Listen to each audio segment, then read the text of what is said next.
This is the 30 Days to Sell Cars podcast, and in this episode, we're talking about Conquest email marketing and how you can use this powerful tactic to generate awareness, leads, and deals from people who might have never considered you, your brand, or your dealership.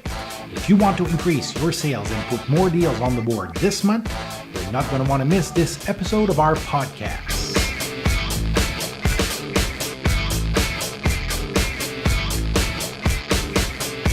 Hi, my name is Sean Casey, and today I want to introduce you to one of my favorite strategies when it comes to conquesting new business for car dealers, and that's Conquest email marketing campaigns, or in other words, sending emails to people who are not yet your customers. Now, to help me shed some light for you on the do's and don'ts of Conquest email campaigns, I have invited my friend and email marketing ninja, Tony Carbone, to show you the ropes if it's your first attempt, and expand your knowledge if you're already familiar with this proven marketing concept. Tony, I want to welcome you to the show and thank you for taking some time to share with our listeners your expertise. Thank you very much. It's a pleasure being here. Tony, let's immediately talk about the elephant in the room when it comes to Conquest emails and talk about its legality. We have people from around the world listening to the show, and with the GDPR regulations in the European Union, or CASL in Canada, and similar regulations probably coming soon in the US, some of our listeners might wrongfully assume this tactic cannot be executed in their market. Now, a quick footnote, very important, just to be clear, Tony and I are not lawyers, and nothing we are saying in this podcast should be construed as legal advice. You should always investigate the laws and guidelines in your market thoroughly, and when in doubt, hire legal counsel to avoid breaking any laws.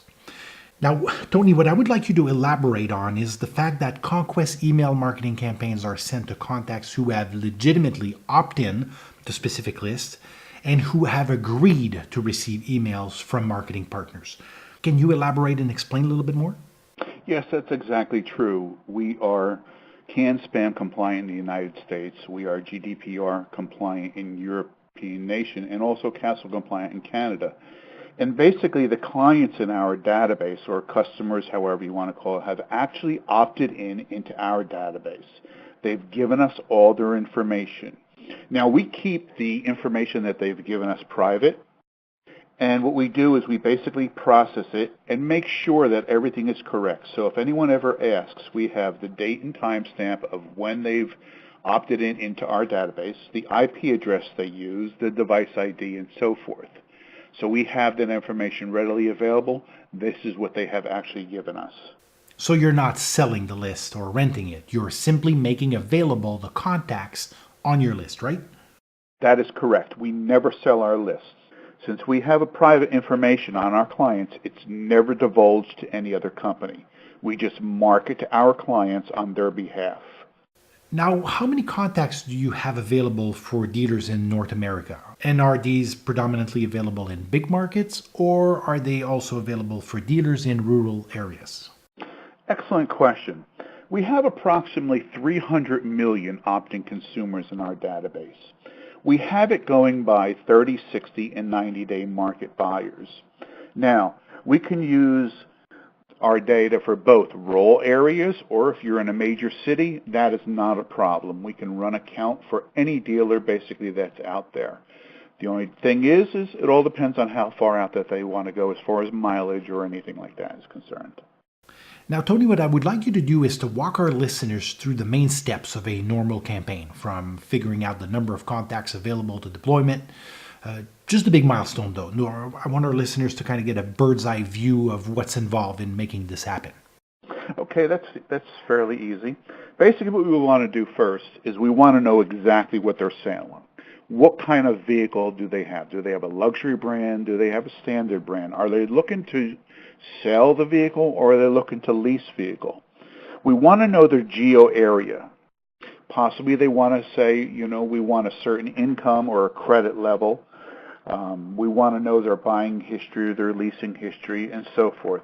Once we do that, then we can basically run a count and find out exactly who's in market for their dealership. Now, Tony, you took the time when we started working together to educate me on the two different reporting models available in the industry. when it comes to consumer data. One, the predictive model, and two, the self-reported model. Could you explain both to our listeners and provide us with maybe the pros and cons of each, and tell us which one, in your opinion, would provide the better results? Well, there's pros and cons to both. Let's start with the predictive model. Let's say, for example, we have a John Doe or a Jane Doe. They've been purchasing a domestic vehicle from the United States for the last, say, 15 years. They normally lease or they normally sell, and they purchase or buy, however, let's say every 4 or 5 years. Their 5th year is coming up, so we predict that they're going to be buying another domestic vehicle like the one they're presently driving. That's the prediction model. The bad part about that is we don't actually know what they're going to do. They may go to a different brand. They may go into an import. However, with the self-reported model, this is basically where John Doe or Jane Doe basically came to us saying, yes, I am in market for an import. I normally drive a domestic vehicle, but I'm looking at an import SUV this time. So that's a major, major plus as far as that is concerned. Another thing that's basically perfect about a self-reported model is that we leverage their digital footprint. So we pre-qualify to purchase or lease a brand or a vehicle. So that's basically what it is. If they're targeting a certain brand, we're able to leverage their digital footprint and keep an eye on, see what's going on there. A downfall of that is they may change their mind along the way. So that would be the only downfall for the self-reported model. Interesting. Let's talk now about the importance of having a strong offer. I mean, you can have the best data in the world. If the offer you're presenting to prospect is lame, you're not going to get a lot of reaction from your efforts. Plus, we always have to keep in mind that these contacts are Conquest contacts. They're not existing customers. They don't know, like, and trust the sender yet. So in your opinion, Tony, what are the components of a good Conquest offer? A good Conquest offer is a good brand at a great price. So if you're having a lease of $199 a month or $299 a month, let them know exactly what's going on with that. Give them as much information as you can so that they can make a rational decision saying, I really like that offer, I like the brand, let me look into it further. That would be a good one.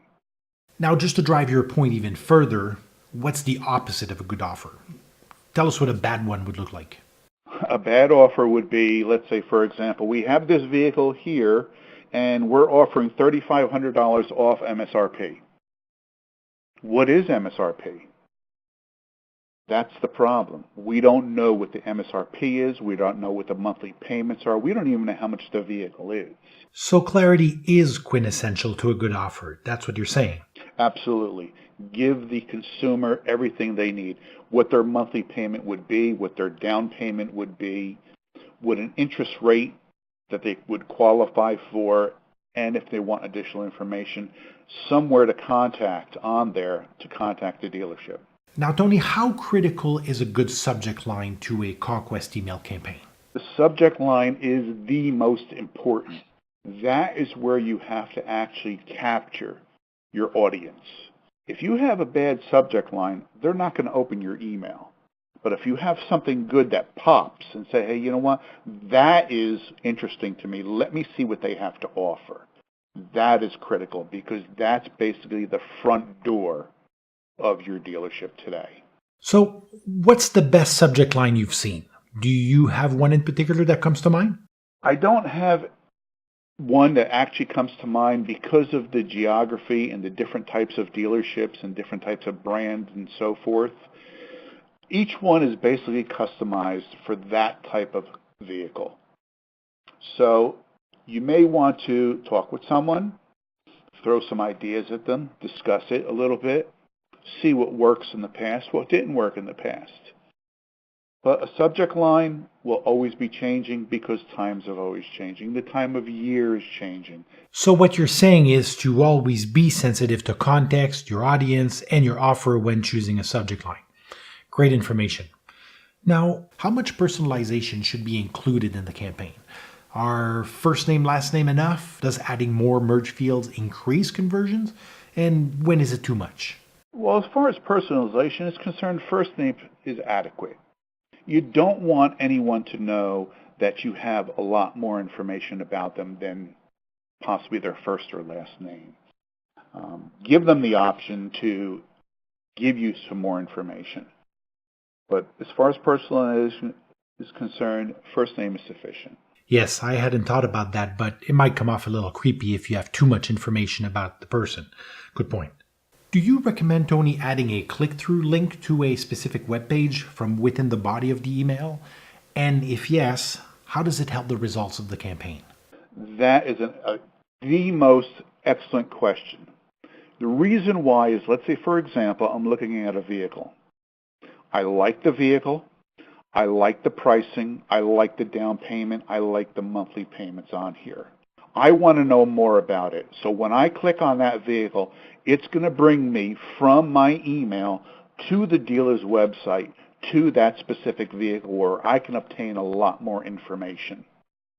That is very, very critical, especially if, let's say, someone wants to be pre-qualified. I really like that vehicle on the email, but I don't know if I can afford it or not. So let me click on qualify or their finance button. Let me go right to that. So they'll click on the finance, brings them right to the finance department on the website of the dealership. They fill in their information, and they'll be able to know exactly if they qualify or not. I often make a parallel between email marketing campaigns and a 4x400 meter relay race where the subject line runs the first leg of the race, the body of the email the second, the landing page from the click-through link the third, and the sales team runs the last and final leg. Their responsibility is to bring the deal home. So it's kind of the same stages you're explaining here. Now, what would you say, Tony, about consistency? We both work with dealers, and often they'll hear information about something new like this podcast, and they'll say something like, hey, let's try this. And they'll do one off, and that will be it. If they don't immediately get the results they were expecting, they move on to the next shiny object. How important is consistency in a Conquest email marketing model? Well, consistency is the number one. There is no such thing as one and done. You're going to advertise one time, you're going to have a million customers come into your dealership. It doesn't work that way. Picture this. Picture McDonald's. Let's use that as an example. There's a McDonald's on every corner in the United States and in Canada. However, how many times do you see a television commercial?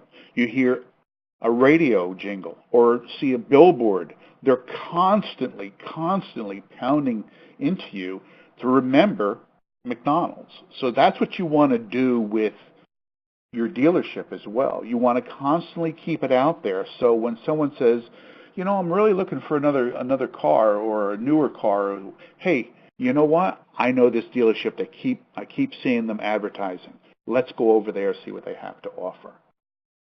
So the more you advertise, the more stays in the front of their mind. So that would be the first thing they would think of when they're in market. Yes, I agree 100%. I think statistically prospects need between 9 and 15 points of contact to move into action if they know the brand. And I think the number jumps around 45 to 50 points of contact if they don't yet know the brand. So if you're conquesting, I agree 100% with you. Consistency is the key. Now, in my experience when doing conquest campaigns, contrary to loyalty marketing to existing customers who are much more likely to complete a form, provide their information, or pick up the phone and call somebody specific at the dealership, when we're conquesting, people might be much more subtle about the way they approach the dealership and might not admit that their interest was triggered by the email campaign and the conquest efforts. You have a method to help dealers figure out the results of the campaign. If I'm right, you call it the Matchback Method. You want to walk the listeners and me through that technique? Absolutely. Matchback. Basically, there's several different ways that we can do this. Number one is if the dealership has a dashboard, which can be provided, they can actually see daily what the actual vehicles that these consumers are looking at. So which one are they clicking on? Are they clicking on, say, the SUV or the four-door sedan? We're able to see that. They can also use tags to put in there to watch it in their Google Analytics. There's a lot of dealerships out there that will watch the traffic with Google Analytics. However, that shows us the traffic, which is great. As far as the matchback is concerned, that's where you actually are able to take the buyer's name and match it to an email or possibly a postal address and a name, where we're able to match that to say, yes, this person was on the list that we were targeting, and they actually purchased a vehicle from your dealership. And that helps dealers figure out at the end of a particular campaign how many people were targeted and how many of these people, or people from within the same household, ended up buying a new vehicle from them. Absolutely. Absolutely. Tony, I know when we do campaigns for dealers together, we also have access to an additional service where we target the people on the email broadcast list with a social media campaign that conveys an identical message to the email to increase convergence and responses. Can you tell us a little bit more about that aspect of the solution? Sure. Let's just use an example. Let's use a Ford dealership just as an example. Let's say we're working with a Ford dealership. We send out an email. We see that the majority of the clients or consumers are clicking on, say, the Ford Escape and the Ford Mustang. That's where they're getting the most of their traffic. What we can do is then target those consumers on social media and possibly use like maybe a carousel ad where it goes from the dealership's name to the Escape to the Mustang and just keeps going round and round. So when they click on it in social media, what they're actually able to do is go directly right to the dealership again and look at the vehicles or fill out the form or find a color that they want. That is very, very critical. We can also use what we call banner ads. Banner ads is where we can basically follow the consumer around onto some of their websites that they do go to. If they do shopping on other websites or if they like sports or something like that, we can always put up a banner ad so they would say, hey, look at that. I was just looking at that dealership and I got an email from them and now I see them that they're on this website as well, advertising. I kind of like that. They may click on that. When they click on that creative ad, again, it will bring them right back to the dealership's website where they can continue to look or possibly say, you know what, that's the car I want. I'm going down there. And that increases the number of touch points that we can serve prospects within the environment of the campaign, hence increase the chances that people will show up at the dealership. Absolutely, absolutely. If they see you in email and they see you on social media and they see you on banner ads, your dealership is going to be the first one that they think of as soon as they're ready, or maybe their friend or family member is ready to buy a car. Now, this is not blanketing a geographical area with Facebook or banner ads. This is specifically targeting the people who received an email, right? Absolutely, absolutely. This is only the people that we know are in market to either purchase or lease. That is it. We also have what we call trigger data. I want to bring that up. That's very, very critical. A lot of times what will happen is someone may become in market that we were not aware of. Like let's say, for example, they weren't in the 30-day, the 60-day, or the 90-day. All of a sudden, they start looking at this dealership and that dealership and this dealership.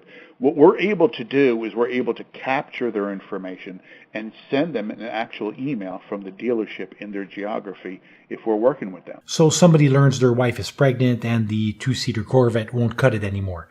They get triggered. Absolutely. They start looking at minivans or something like that there. Absolutely. That's when we target them. Wow, Tony, this information is like having access to a Conquest email marketing masterclass.